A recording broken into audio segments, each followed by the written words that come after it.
Hey there, Duke fans, and welcome to episode number 617 of the Duke Basketball Roundup. We are one day away from the Sweet 16 matchup against the Houston Cougars. We are going to preview again the Houston Cougars, but this time it's just me and Jason. I am Donald Wine. I'm your host for this episode.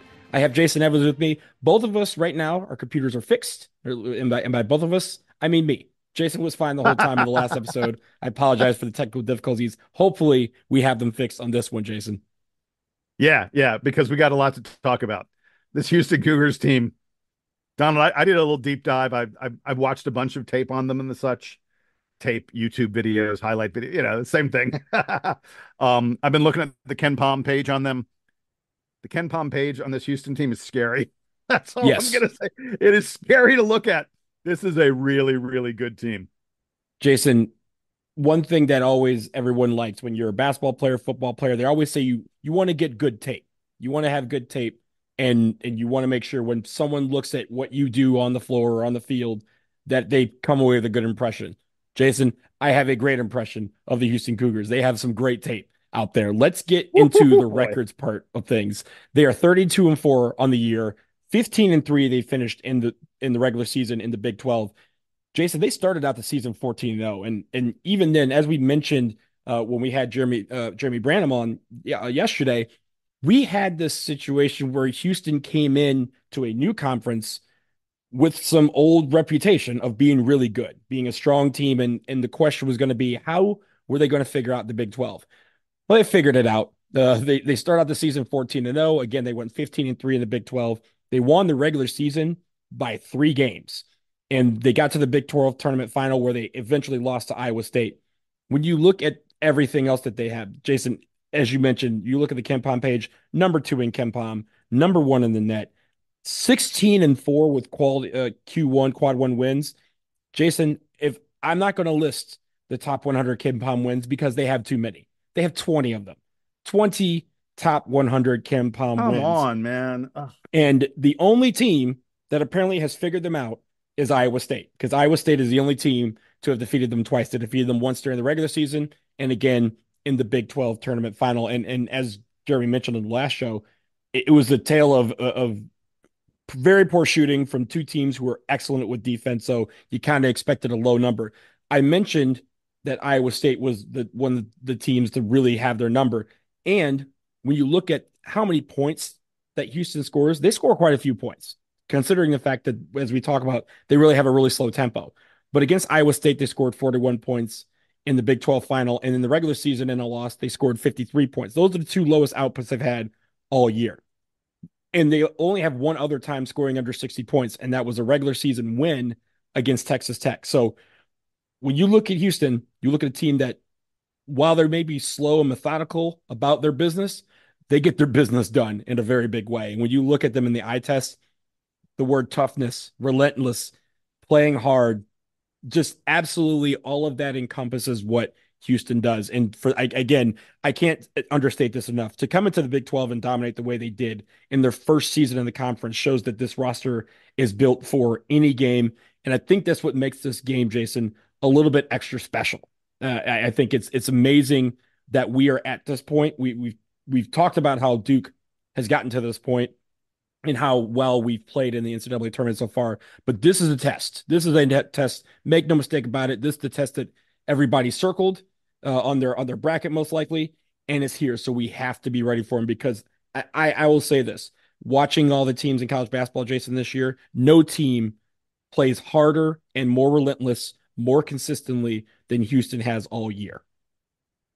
Yeah, look, reflecting on their record just for a moment, I mean, to put up the record that they did in the Big 12, which not only was the number one, that was far and away the number one conference. Mm-hmm. Just a league that is stacked with tough team after tough team. Houston was winning games on the road routinely against top 30, top 40 teams, just left and right. It is so impressive what they did. And the result of all of that is, as you said, the number 2 team in KenPom. By the way, they've been number 1 all year long. But you mentioned they lost to Iowa State in the Big 12 tourney. They got blown out in that game. And then they just had a game against Texas A&M in the round of 32. Wasn't that great. Went to overtime. fairly close contest. And as a result of those two games and the fact that UConn has been beating the ever loving snot out of people Hmm. recently, UConn has vaulted up to the number one spot in the Ken Palm rankings. But the Houston team has basically been at the top of college basketball this entire season. And it is built around defense. Defense, defense, defense is the story. And I'm going to give you, this is not a new thing for the Houston Cougars. Here's the past 7 years of Houston's defense, according to Ken Palm's defensive rankings, and see if you notice a little trend here. In 2018, they were 13th. 2019, they were 11th. 2020, dropped back a little bit. They fell down to 21. But then in 2021, they were 9th. 2022, they were 8th. 2023, they were 5th. And this year, they're the number 2 defensive team in all of college basketball. Can you see a trend there? Little downhill slope? The stock going up. The stocks are going up in the defense every single year. Yeah, exactly. It doesn't get much higher than number 2. There's only one slot left to go to. And they were number 1 in defense much of this year. Iowa State's passed them fairly recently. But I mean, this is a really, really impressive team on defense. And usually when I talk about the stuff a team does, I talk about what they do well. And then they go, oh, they also have some stuff that they do poorly. And when I say that Houston is good at just about everything, I mean, they are good at just about everything. And by the way, usually I'm like, oh, a team's good at something because they're top 40 or something like that, or maybe top 20. I'm here to tell you that Houston's not just good, but elite at all these things. Like, they're number 2, the second best effective field goal percentage team on defense in the entire country, because they only allow teams to hit 30% from 3 and 43% from 2. Those are ridiculous numbers. They're the 3rd best team in the country at turnover percentage. They get turnovers on almost a quarter of all possessions. Think about that. 1 out of every 4 times you bring the ball into the front court, Houston ends up taking it from you and running the other direction. That's terrifying. That's the scariest stat that I have seen this year on KenPom. Like the fact that 25% of all possessions end with you getting the ball taken away from you. That is a major problem that Duke has to be ready for, right? They have to take care of the basketball. They did against James Madison, right? We talked about how well they took care of the basketball against JMU. They have to be even better against Houston, because Houston's going to find ways to try and take the ball away from you. Yeah, so you won't be surprised when you hear those turnovers numbers to know that they're the number 2 team in the country at steal percentage. By the way, if you don't turn it over, don't think you're going to have an easy time getting that shot off, because they're number 2 in block percentage. Second best block percentage team in the country, even though this is not a Houston team that has like a 7-foot or 7'1" guy with really long arms. They're getting blocks from like every position on the floor from guys who are like 6'7" with long arms. That is scary. They block more than 16% of field goal attempts. Come on. And get this, they're even good at free throw defense. How's that possible? Their opponents only hit 67.5% from the free throw line. That's probably because everybody's so shell-shocked from the physical defense they had to endure to even get to that free throw line. I was going to say, Jason, the one thing that, is very hard when you're shooting free throws is when you're tired. And people get tired very quickly against Houston because of again, how relentless they are. I mean, when you have to deal with that, the fact that you even get a moment to catch your breath at the free throw line before you take a shot, most people just aren't ready for that because of how inundated they have been by the physicality that Houston brings. Yeah, so we've done nothing here but tell you about terrifying things to be afraid of on Houston defense. There are slivers of hope, so to speak. One of them is this: Houston fouls. Houston fouls a lot. They are 322nd in the country at free throw rate. Like, when you get the ball into the front court against them, if you don't turn it over and don't get your shot blocked, you're pretty darn likely to get fouled.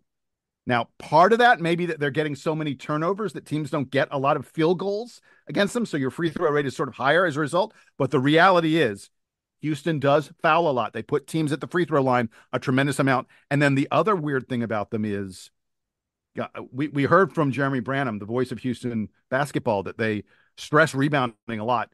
They're not a good defensive rebounding team. They allow opponents to grab almost 31% of their missed shots. That makes Houston one of the bottom 100 teams in all of college basketball at defensive rebounding. Texas A&M, in the round of 32, Texas A&M grabbed an absurd 26 offensive rebounds. That's a crazy number. That's ridiculous. I don't think I've ever seen a number that high. 26 offensive rebounds. They grabbed more than 50% of their missed shots. When Texas A&M missed There was a better chance they were going to get it than Houston was going to get it. It's frankly the only reason Texas A&M was in that game. And then the last thing I want to say about the Houston defense, this is a really weird one. It's not necessarily good or bad, but it just tells you a little something about the way they play defense. Houston is 350th in the country in assist percentage. We've talked so much. Donald, you and I can't believe how much we've talked about assist percentage lately and how important it is for Duke to be passing the ball well, to not be going one-on-one. Well, Houston is a team that does not let you go one-on-one. They don't want you to go one-on-one. They are so physical with their defense that teams need to pass the ball to get it to where they want. And Houston apparently doesn't mind that. Again, 350th in assist percentage. You get assists on almost 60% of baskets against Houston. When Duke is playing well on offense, they're passing the ball. Houston is not going to necessarily get in your way when you're passing the ball. I think it's a really interesting aspect of them. This is going to be an intriguing comparison, right? When you see that on the floor, a team that likes to pass the ball to get shots, a team that has been very good and do at doing that all year. Like we mentioned, I think we've only lost one game all year where we have an assist percentage or assist rate above 50%. But then you converse that with how poorly Houston is at allowing teams to pass the ball on them. But it also feels like a strength for them because that's part of how they play defense. So it's interesting. That's going to be a very interesting battle because, yeah, sure, we're going to get our shots, we're going to get our open looks because they're going to allow us to pass the ball. But that's almost playing into their strength in a way. So it's going to be a very interesting way how they match up with that. All right, let's get to the offense really quick. Not nearly as interesting and not quite as scary, although Houston is the number 14 offensive team in the country. Like, oh, number 14, we're not afraid of that. It's because the defense is so terrifying with them. There are two things on offense that Houston does really, really well. Number one is they don't turn the ball over. They don't turn the ball over at all. Ninth best in the country in turnover percentage. And remember how I said they were terrible at defensive rebounding? 350th in defensive rebounding? Or sorry, not 350th. They were like 322nd. Yeah, yeah. They're poor at defensive rebounding. Well, they are great at offensive rebounding. Like Houston doesn't actually shoot all that great, but man, I'm telling you, they get those offensive rebounds. They grab almost 37% of their missed shots, 11th best offensive rebounding rate in all of college basketball. As I mentioned, they're just sort of an average shooting team.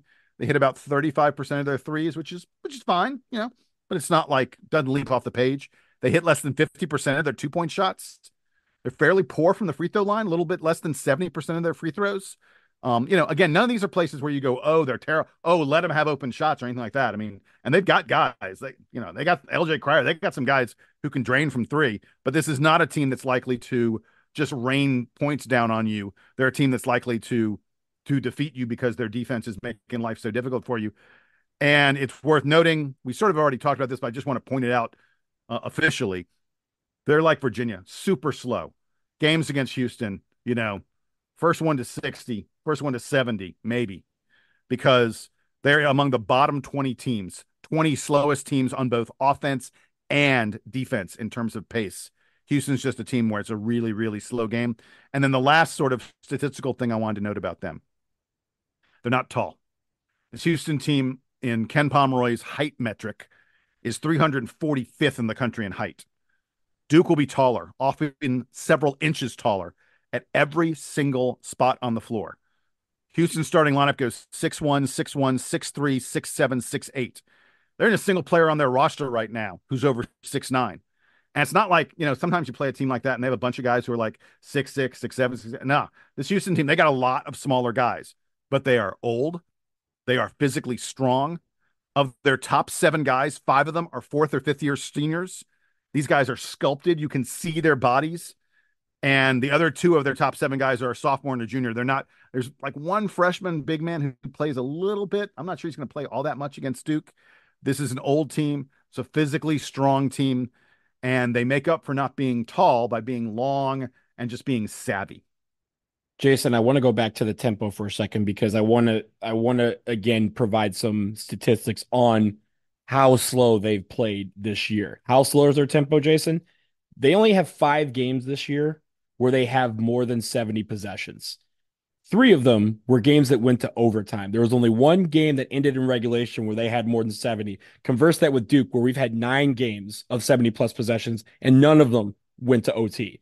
Most of their games have possession counts between 60 and 64, which means that as great as Duke has been, as efficient as we have been at times during the year, we have to be the most efficient Duke team we've seen this year against Houston because we're just not going to get the possessions. If we think back to that Virginia game, how well we played against Virginia, despite the fact that Virginia limited us to was like maybe 63 or 64 possessions, we were clinical at destroying them because we were able to make shots and we were able to take the ball, basically take the ball the other way on defense, got a few steals, but really it was about Virginia missing shots and we were getting rebounds and going the other way.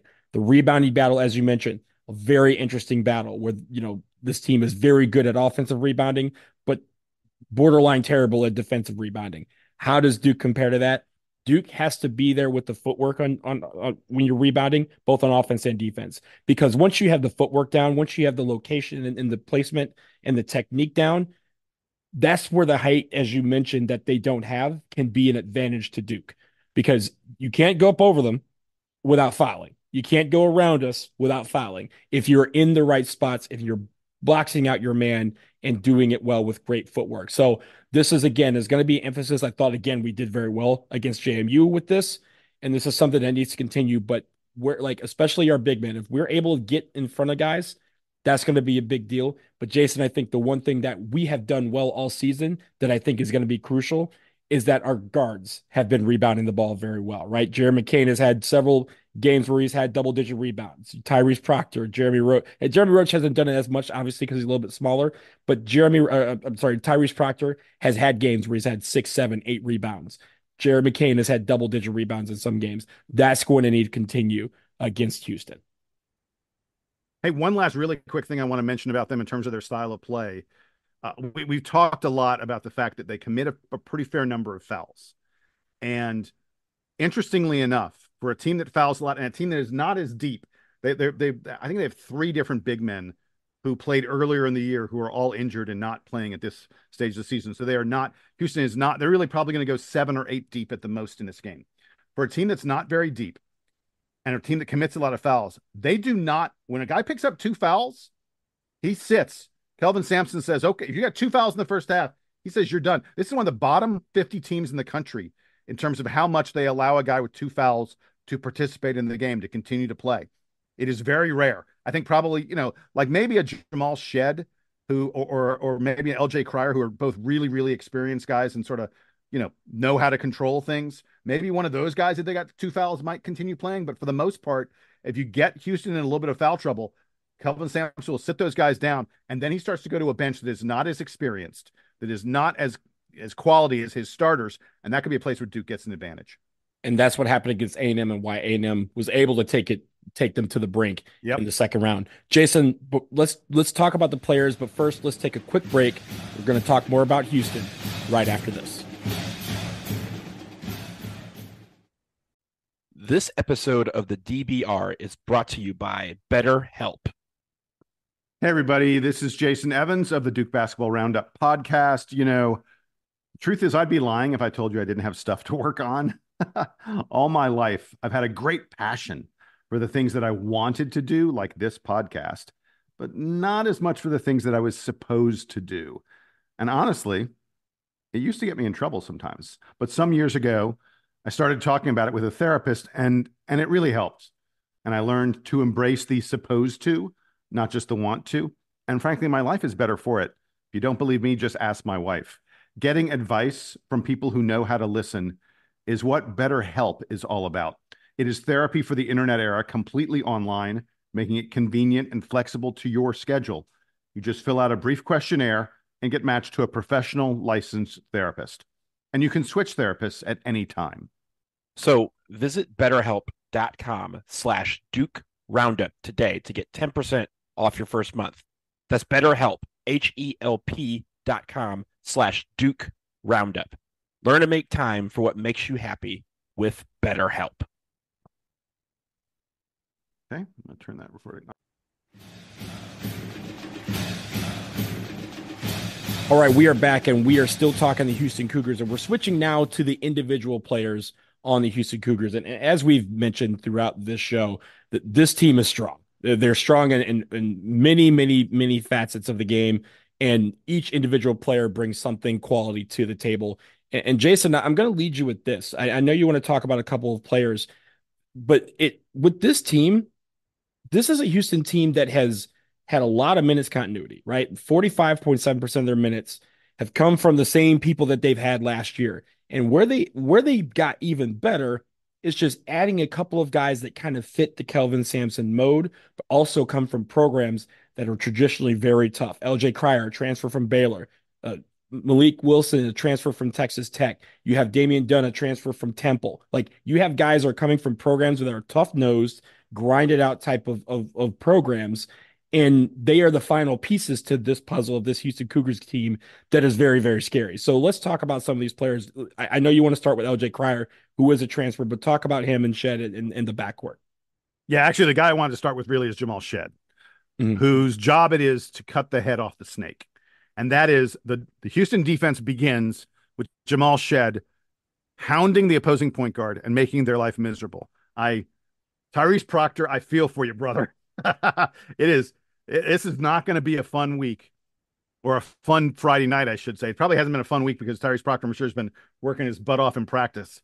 But what Jamal Shed does to opposing point guards is a little bit terrifying. He is arguably the best perimeter defender in all of college basketball. He averages more than 2.2 steals per game. He'll have his hands and his body all over you the whole time, daring the referees to call fouls on him. He has a great reputation as a defender, so they don't really want to call fouls on him. His motor never stops. I mean, never. We talked about it. We watched some tape. I watched some Houston highlights. I was watching some stuff of him, and like he'd get beat, and then suddenly he is busting his butt to get back in the play. He tips the ball away. Like he's almost more dangerous when you beat him because he's going to come back on you. I mean, You Jamal can't see Shed him, is, right? Like he comes yeah, from behind, you can't see him. yeah. You think you've beaten him, and then suddenly he's back in the play, just causing havoc. This is going to seem a little weird. He kind of reminds me a bit of Jalen Blake's. He is relentless. He knows where to go on the floor. He has incredible instincts, except he's doing what Jalen Blake's does for 2 or 3 minutes for 30 plus minutes a game. And he's a way, way, way better offensive player than Jalen Blake's is. Look, he's not a great shooter, but he will get to the bucket. Jamal Shed will. He's a really nice passer, as one of the top 5 assist rates in all of college basketball. Prototype, defense first, but also really good on offense, point guard. There's a reason Jamal Shed is in the conversation for all these All-American teams and stuff like that. He is absolutely the guy. If Houston wins this game, I predict we'll be talking about the way Jamal Shed was able to take, whether it was Proctor or Roach or McCain. I'm not sure which one they're going to put him on, but whoever he's on is not going to have a fun evening. Not at all. And when you pair him in the backcourt with LJ Cryer, 6'1 senior, again, transfer from Baylor. So he's played Big 12 basketball, clearly brought in to kind of help Houston enter the conference and understand what it's like to be in the Big 12. And he's done it in a big way. He led the team 15.5 points per game. He does a little bit of everything, Jason. He does some rebounding, does some assists, he gets his steals, he shoots threes. He's probably their main 3-point shooter, shoots it at almost a 39% clip, and he's lethal when he gets to the free throw line, 87% from the line this year. This is going to be a guy that, again, he's going to try and get his shots. He's going to try and get to the line. And when he does, he's going to beat you from the line because he's going to knock down almost everything. These two guys together might be one of the best backcourts, if not the best backcourt in the country this year. That's how good they've been playing and playing off of each other. Yeah, well, and the guy that joins them, they play a 3 guard offense. Emmanuel Sharp is the third guy there. I mentioned earlier they have a bunch of seniors. Emmanuel Sharp is just a sophomore. He's also an excellent 3-point shooter, 37% from out there. Also an excellent free throw shooter, almost 85% at the free throw line. Really, the way Houston operates is that Cryer and Sharp are the guys standing outside the line, and Jamal Shed tries to penetrate on you, tries to drive the ball into you, and then feed it out to those two guys. The other thing that they do in their half-court offense, especially Houston, is they run the offense to some extent through Juwan Roberts. He is a lefty power forward. He's about 235 pounds of solid muscle. He is hard to move off of his spot, and he has a really, really tough to defend lefty hook shot. It's just hard to double team him when he gets the ball down there because he's a really, really good passer. And then if you don't double team him and he's able to get that lefty hook shot, it's, like if you're Mark Mitchell's probably gonna be matched up on him. If you're Mark Mitchell and you're guarding Juwan Roberts, like, I'm not sure what you're able to do to stop that lefty hook shot when he gets that ball down in the post. Um, if he was actually second on their team in assists during Big 12 play. And by the way, he is just a relentless rebounder. Uh, they may struggle a little bit on defensive rebounding as a team, but Juwan Roberts is the guy who is cleaning up most of those defensive boards. And I just think it's really interesting the fact that they run so much of the half court offense through him in the post. By the way, it is also worth noting in terms of how they run their offense. They're a team that loves to run the pick and roll. Hmm. Makes perfect sense. Good ball handlers, guys who can get downhill on you, beefy but mobile big men. So pick and roll makes perfect sense. But there's something I want you to watch out for. Houston may be the best team in the country at running what's called the ghost screen. And for folks who don't understand what a ghost screen is, it's where it looks like they're about to do a pick and roll. It looks like they're about to set a screen. And then the guy, the screener, usually it's a big man, suddenly doesn't set the screen and instead cuts to the basket super fast. He like runs away from the play. And what happens on a ghost screen is, because the defense thinks they're about to see a pick, the defenders sort of adjust their positioning. Either they're going to try and fight over it or whatever else it may be. The ghost screen creates space, and it creates space that either allows that guy, the ghost screener, to be open on the cut, or more often than not, what it allows is that guard, the guy who has the ball in his hands, to get just a little tiny advantage on his defender who is preparing for a screen, and then suddenly the screen isn't there, and the guy's going the other direction or something like that. Watch for Houston to do that. It's not something a lot of teams do, but Houston runs a ton of ghost screens, and when they do it, it is a dangerous, dangerous thing. As a team, Duke needs to be prepared because this is a good pick and roll team who will also trick you into thinking they're pick and rolling and they're not, and suddenly you're stuck in a bad position. And watch how we contend with that. Because there's been times where we like to hedge, but when you do, you face the guy with the ball. And so when you're turning your back away from the basket, which is actually the best thing that Houston would want to do a ghost screen with, because then they're going to come through and then they Yeah. cut to the basket, Jason, and you're flat footed facing away from the basket.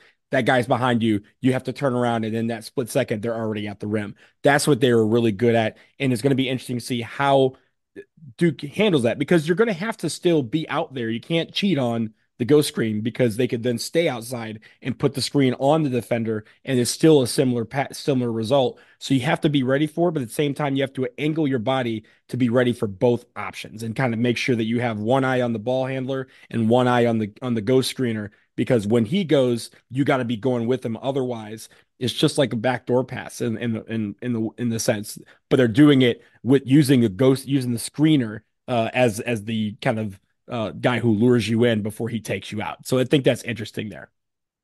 Yeah. One of the most important matchups in this game, we've talked about, the other Houston starters. I want to mention the fifth starter, who's Javier Francis. He's really their only big man. And he is foul prone. It is worth noting that Francis, like, he picks up more than 5 fouls per 40 minutes. It is tough for him to stay on the floor because he's picking up so many fouls. And that could be a huge key to the game because they don't have a lot of depth behind him. But when Javier Francis is on the floor, when he is guarding Kyle Filipowski, because he will be the guy who guards Kyle Filipowski. Francis is only 6'8". Flip's going to have 3-4 inches on him. I got news for you. Flip's not going to have a lot of weight on him. Javier Francis is 240, 245 pounds, and he has long arms. He is 6'8", but Javier Francis has the 15th best block percentage in all of college basketball. This is one of the best shot blockers in the game.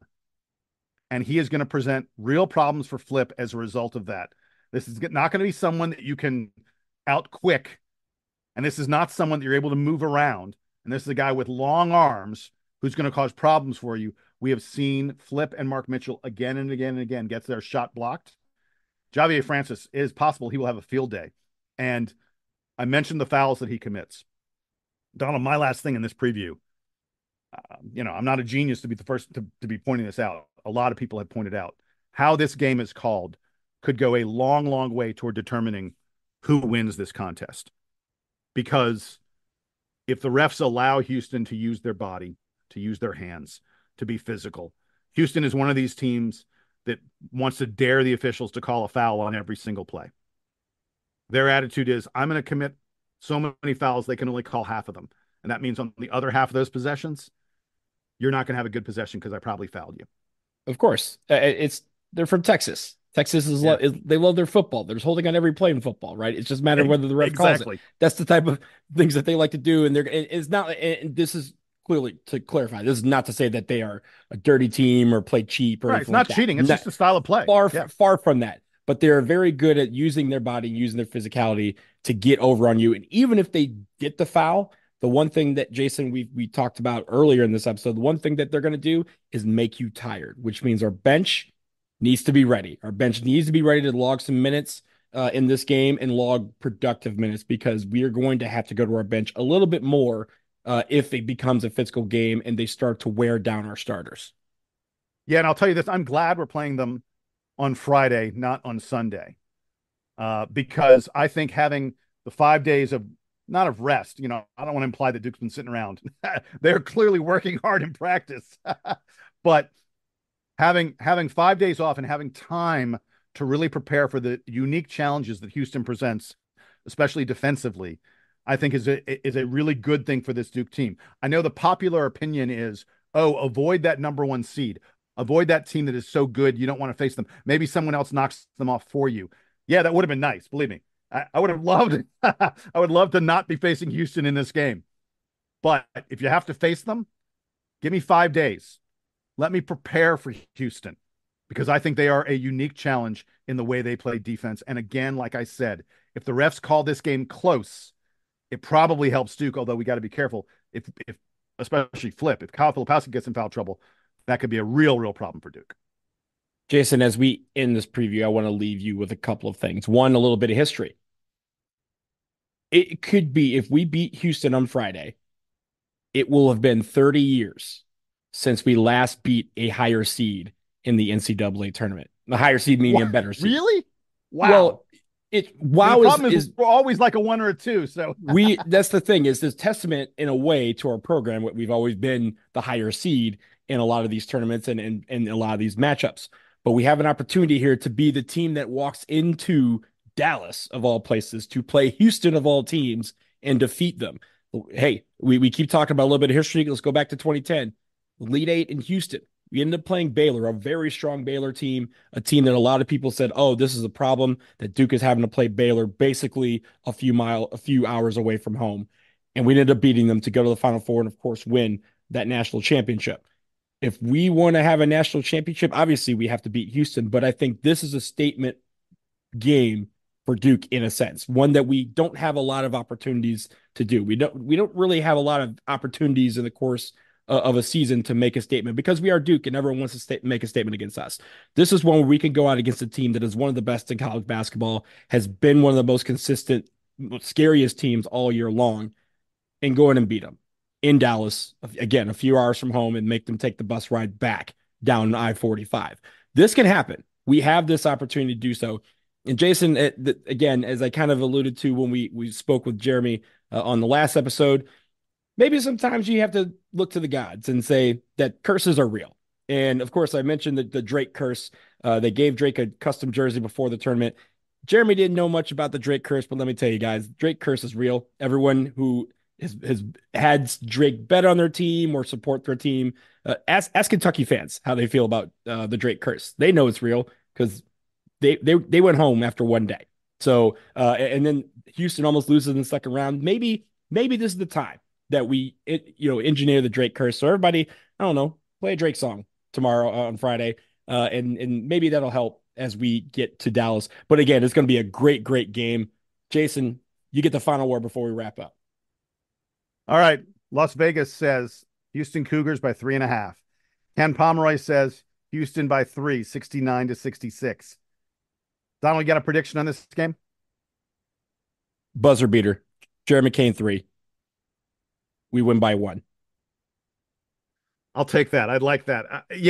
In my head, I think the reason I think Duke wins this game, and I actually think it may be a little more than a buzzer beater. I think Duke wins this game because I feel like if you look at what each of these teams has been doing lately, as in the past couple games of the NCAA tournament, I think you saw focus from Duke that you haven't seen in the past. And I think an extra 5 days, I think being an underdog, how many times this year is Duke? I think Duke's only been an underdog like once this year. The game Hmm. at Carolina, I believe, was the only other game where an underdog. Um, I think this Duke team, and I think these guys recognize that their time is short and that it's time to leave everything out there on the floor. I like Duke in this game. I like them. I like them a lot. I like them more than you might. You might be surprised by how much I like Duke in this game. I I love the confidence. I think I share that confidence with you, Jason. There's a lot of things that are going to have to happen tomorrow night. There's going to be a lot of blood, a lot of sweat, a lot of tears that have been put into this. All of those practices that go all the way back to the first part of June of last year when they were getting Yeah, together as a team.